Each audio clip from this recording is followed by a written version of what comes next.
जय माँ डाट काली भक्तों। आज का जो वीडियो है आप टैगलाइन से समझ गए होंगे। थोड़ा-सा सचेत करने आया हूँ। हर वो स्त्री, हर वो पुरुष, जितनी भी माताएँ-बहनें हैं, जितने भी भाई हैं, यानी कि कोई भी मर्द हो या औरत हो, शाम के वक़्त मैं आपको बता रहा हूँ शाम के वक़्त जब साँझ होने लगती है, सूरज ढलने लगता है ना, उस समय पे किसी भी व्यक्ति को, चाहे वो स्त्री हो या पुरुष हो, आपको ये बताए हुए कार्य नहीं करने चाहिए। अगर आप ये करते हो ना, आप भगवान से अपेक्षा रखना छोड़ दो फिर। वो कौन से कार्य हैं वो मैं आपको वीडियो के माध्यम से समझाऊँगा, परंतु जिन लोगों के सवाल है ना, गुरुजी ऐसे कौन से कार्य हैं जो नहीं करने चाहिए, तो ख़ासकर मैं शाम के समय के लिए आपको रोकने आया हूँ कि ये कार्य आपने नहीं करने हैं। और दूसरी चीज़ क्या है कि कई बार हम पूजा भक्ति सब कुछ अपने दिल से करते हैं, अच्छे मन से करते हैं, पर देखते हैं यार, हमारे तो काम ही नहीं बनते। दूसरे लोग कुछ नहीं कर रहे हैं, उनके काम बन रहे हैं।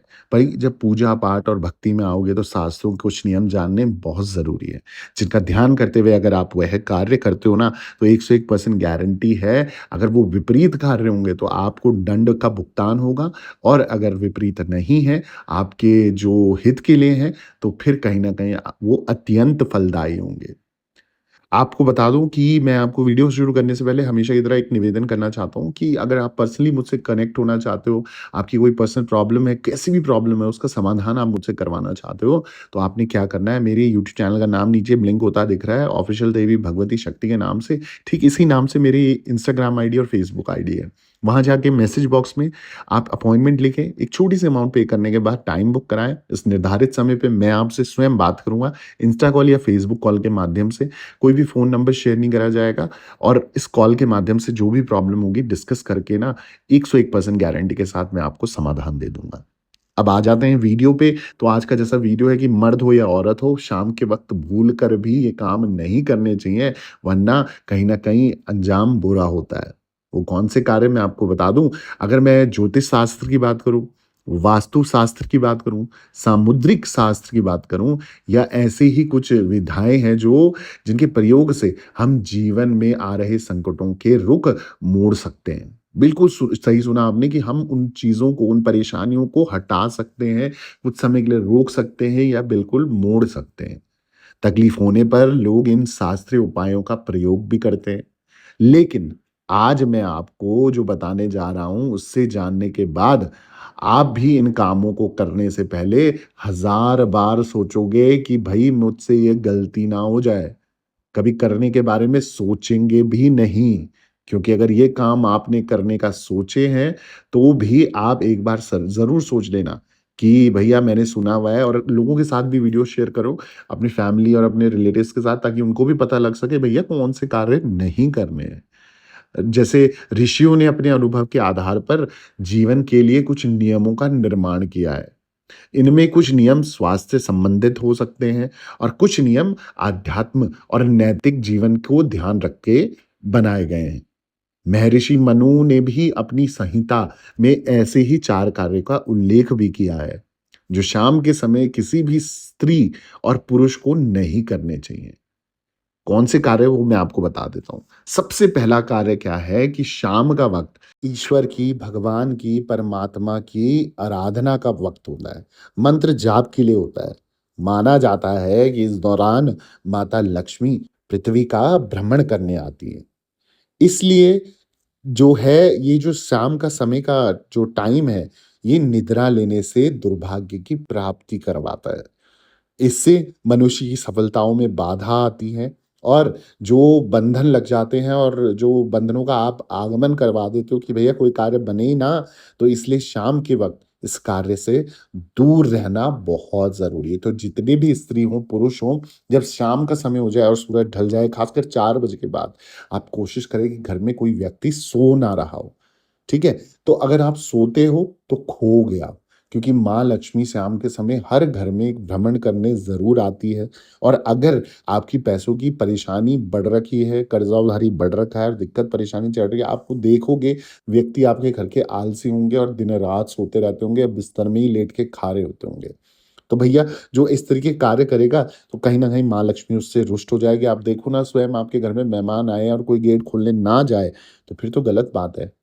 तो उसी तरीके से भगवान स्वयं माँ लक्ष्मी आपके घर में आ रही है और आप सो रखे हो, तो फिर तो वो भी आपके घर में रहेंगी नहीं, वो चली जाएँगी वहाँ से। और जब वो जाती हैं, तो फिर कहीं न कहीं बीमारियाँ और परेशानियाँ उत्पन्न हो जाती हैं, ठीक है? दूसरा जो नियम कहता है, वो नियम कहता है कि जो संध्या काल में भोजन करने का भी निषेध बताया गया है। माना जाता है कि इस समय पेट में पाचक रस जो होता है ना, वो प्रबल नहीं होते हैं, एक्टिव नहीं होते हैं। तो इसलिए संध्या काल में ही भोजन करने से मनुष्य की दीर्घ काल में अनेक रोगों का सामना करना पड़ सकता है। तो जितने लोगों की आदत है, जैसे कई लोगों की आदत होती है कि मैंने देखा है कि जैसे दिन तो खाना खा लिया, सो गए, फिर सो उठ के भी फिर भूख लग जाती है कुछ लोगों को। फिर वो क्या करते हैं, जो बासी दिन का खाना बचा रहता है, उसको दोबारा खा लेते हैं। अब ऐसे समय पे आप खाना खा रहे हो, तो उस समय जब आपके पेट की जो चीज़ें हैं, वो एक्टिव नहीं है और वह कहीं न कहीं वो आपके लिए बीमारी पैदा करेंगी। मतलब आप ठूस रहे हो उस समय और बस उसे पेट में जमा कर रहे हो और जब वो हिलेंगे-डुलेंगे नहीं, तो फिर कहीं न कहीं वो बीमारी और मोटापा आपको सामना करना पड़ेगा। तो भैया, जितने भी लोग शाम के समय खाना पसंद करते हैं, तो कृपा कर कर इस तरीके से ना खाएँ। दूसरी चीज़ क्या है, दूसरा संकेत क्या है, जब दिन ढले, तो पूजा-पाठ, ध्यान किया जा सकता है, लेकिन वेद पाठ नहीं करना चाहिए। वेदों के पूजन पठन के लिए ब्रह्म मुहूर्त या दिन का समय सबसे सर्वश्रेष्ठ उच्चतम होता है। सायंकाल में वेद पढ़ने से उनका पुण्य प्राप्त नहीं होता है, बल्कि आपके पुण्य कर्म भी नष्ट होते जाते हैं। तो जिनको भी आदत है कि चालीसा पाठ और ये जो हवन और पूजा पठन ये सब शाम के समय अगर आप कर रहे हो ना, तो प्लीज़ आप लोगों से निवेदन है, कोई भी चीज़ ऐसी ना करें। पुराण वगैरह अगर आप पढ़ रहे हो शाम के समय, ना पढ़ो, कुछ भी फ़ायदा नहीं मिलने वाला, बल्कि जो अच्छे कर्म करें, वो भी आपके नष्ट हो जाएँगे। तो भई ये चीज़ आपने ध्यान रखनी है। अगला जो नियम कहता है, वो कहता है कि शास्त्रों के अनुसार ये समय प्रेम प्रसंग के लिए उचित नहीं होता है, ठीक है? तो इस दौरान नैतिकता और मर्यादा का ख़ास ध्यान रखना है और साथ ही किसी भी प्रकार के मादक पदार्थ का सेवन भी नहीं करना चाहिए। इन बातों का उल्लंघन करने से मनुष्य क्या होता है, रोगी बनता है, यानी कि रोग हो जाता है और पाप का भोगी बन जाता है। तो जिन लोगों को आदत है भैया कि ठीक शाम हो रही है और संध्या काल का समय है, माँ लक्ष्मी का समय है, आप उस समय पूजा पाठ छोड़कर ड्रिंकिंग कर रहे हो, स्मोकिंग कर रहे हो, घर में गंदगी मचा रहे हो और कहीं न कहीं आप बिस्तर में खाना बैठ के खा रहे हो और उल्टे-सीधे कार्य कर रहे हो, गाली-गलौज कर रहे हो या परिवार के साथ कलेश कर रहे हो। तो ये सब जो नियम है ना, ये शास्त्रों में इनका बहुत बड़ा मतलब दंड बताया गया है। कहीं न कहीं ये आपके पाप कर्मों को और जोड़ता है और बढ़ाता है। तो जितने लोगों की आदत है भैया कलेश करना घर में, गाली-गलौज करना, बच्चों को रुलाना, शाम के समय कोई महिला हो, बच्चे हो या पुरुष हो, कभी नहीं रोना चाहिए 4 बजे के बाद।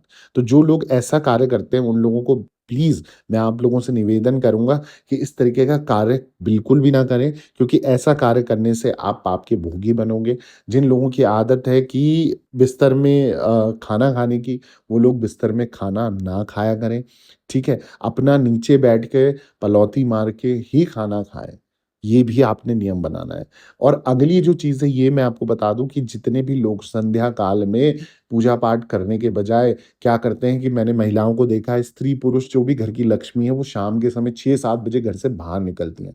तो ये कार्य भी निषेध बताया गया है। तो जिन लोगों की जिन महिलाओं की खासकर आदत है, जो घर की लक्ष्मी हैं, वो अगर 6-7 बजे के करीब बाहर निकलती हैं, तो कृपया ऐसा ना करें। उस समय पे 6 से 7 बजे के करीब आप घर पे ही रहें, क्योंकि वो लक्ष्मी माँ के टाइम कह सकते हो आप आगमन का, वो भ्रमण करने आती है और घर की लक्ष्मी ही जब नहीं होगी, तो फिर वो लक्ष्मी आकर क्या करेगी? तो आपको ये चीज़ें ध्यान रखनी है और दूसरी चीज़ क्या है कि जो घर की लक्ष्मी है उसके साथ बदतमीज़ी ना करें, उनके साथ लड़ाई-झगड़ा ना करें, उनको रुलाएँ नहीं खासकर शाम के समय। तो इस तरीके का कार्य होता है तो धन आपका छिन्न हो जाता है, कर्ज़-उधारी में आप पड़ने लग जाते हो, नशे में, मादक पदार्थों का सेवन करने लग जाते हो, उल्टे-सीधे कर्म आप करने लग जाते हो, दूसरी महिलाओं के प्रति आपका आकर्षण बढ़ने लग जाता है। ये कहीं न कहीं स्त्री-पुरुष दोनों ही भोगी बन जाते हैं और आपका परिवार इस चीज़ से नष्ट हो जाता है और बच्चों पे भी गलत असर पड़ता है। तो जिन लोगों की इस तरह की कोई भी आदत है, नशे करने की आदत है, भैया प्लीज़ 6-7 बजे के करीब नशा ना कीजिए, बल्कि 4 बजे से लेकर 7 बजे तक आप कोई भी ऐसे कार्य मत करो जिससे माँ लक्ष्मी आपसे रूठ जाए या आपके ऊपर भगवान की कृपा ही ना हो। है ना? तो ये चीज़ें आपको ध्यान रखनी है और आपको भी मेरे वीडियोज़ अगर अच्छे लग रहे हैं और आप चाहते हो मैं ऐसे और वीडियोज़ आपके लिए लेके आऊँ, तो प्लीज़ मेरे चैनल को सब्सक्राइब कर दें, वीडियो को लाइक कर दें, ज़रूरतमंद लोगों के साथ शेयर करना ना भूलें, कमेंट में जय माता दी ज़रूर लिखें, दरबार से बने रहें। सभी भक्तों को जय माता दी, जय माँ डाट